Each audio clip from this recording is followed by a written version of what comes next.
welcome back. My name is Claire and I'm on the social media team here at JCPenney, and today I am bringing you a super quick, super easy, and super delicious recipe that you are going to want to make for the whole family.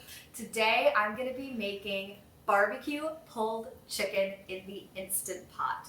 I love this method because, like a lot of people, I live in an apartment and I don't actually have access to a grill. So this is a really quick and easy way to get that delicious flavor infused into all your meat and into all your different things that you're cooking over the summer, and you're going to love it. So we are only working with a handful of ingredients today. I'm going to be using a little bit of chicken stock. I'm also going to be using a few different spices. So I've got some paprika, I've got some chili powder, I've got some garlic powder, I've got a little bit of salt, and I've got some onion powder. And I also am going to be adding just some good old barbecue sauce. You know all about this. It's so tasty. All right, so let's go ahead and get started. I'm going to open up my Instant Pot. I love that it has a little song, it does. And at first I'm going to add, this is 1 cup of chicken stock. The reason that I add this first is that I find I can add all my different spices in and get it mixed in better than if I do the barbecue sauce first. So to this, I'm adding a ½ teaspoon of paprika. I'm also going to add a ½ teaspoon of chili powder. Who else out there loves chili powder? This is one of my favorite ingredients. I use it in almost everything.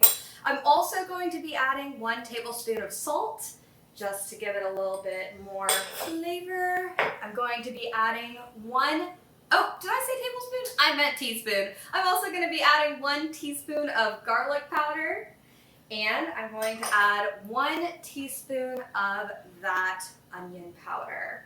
And I am just going to take a little spoon, give it a stir, make sure that all gets incorporated.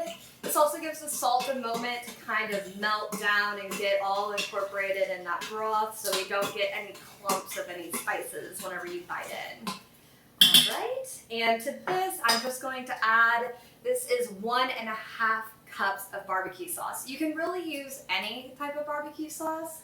I'm using one that is sugar-free because that's just my personal preference, but feel free to use whatever your fave is. And I'm going to set that to the side and then just give it another little stir. Now, I am going to be putting this on a sandwich because that's my favorite way of doing it, but I would love to hear how you like to have your barbecue. Are you like just a barbecue like chicken breast type of a person? Are you into the sandwich situation? Let me know down in the comments. I would love to hear your thoughts. All right, now that we've got that all incorporated, I'm going to pull, let me grab it real quick, my meat, and I am working with a lot of chicken. Like I said, this is good for a pretty decent little group. I am using both chicken breasts and chicken thighs, and I am going to, let me move this out of the way, and I am using 3 of each. So first I'm going to put in my 3 boneless, skinless chicken thighs. I love to add these because they have a little extra flavor. They've got a little teensy bit more fat on them, so you get something a little more fun when you're done.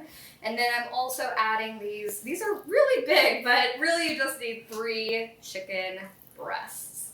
And I'm going to move that to the side and then just take this spoon and I'm going to mix it in, make sure that they all are in and coated. And now I'm just going to pop this guy back on. And like I said, we're going to be cooking it on pressure cooking for 15 minutes. So let me get it on pressure cook. It already is set for 15 minutes and it's going to start on its own. Now, after that 15 minutes is up, what I like to do is shred that chicken. You can either use 2 forks, which is kind of the traditional method, or if you have a little hand mixer that kind of goes slow, you don't want it to get too crazy and too fast, but if you have one that goes slow, you can use that and it'll blend it all up for you even easier. Then the very last thing I like to do whenever I'm done with this is I like to turn it onto the saute and let it just cook down that sauce, get it nice and thick and rich. It's delicious. I love that method. That way you also get a little bit more of like a barbecue sauce at the end. And this is what it looks like. I topped mine with a little extra barbecue sauce, and I added some pickles on top just to make sure that I had some flavors. That's the way I like to do it. Let me know in the comments what your favorite topping is. Maybe you like a little cheese, maybe you like a little coleslaw. I would love to know. So I'm going to give this a taste real quick. Let's see. Do I have it on my face? I bet I do. This is delicious. It's got so much flavor. I feel like I have it all over me now.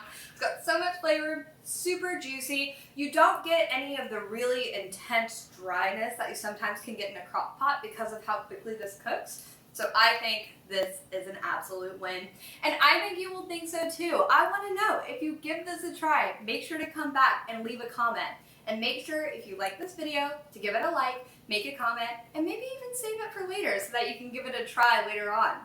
Make sure to tune in next week. We're going to have someone on Tuesday and Thursday bringing you all sorts of good tips. So make sure to check that out. And with that, we'll see y'all next time.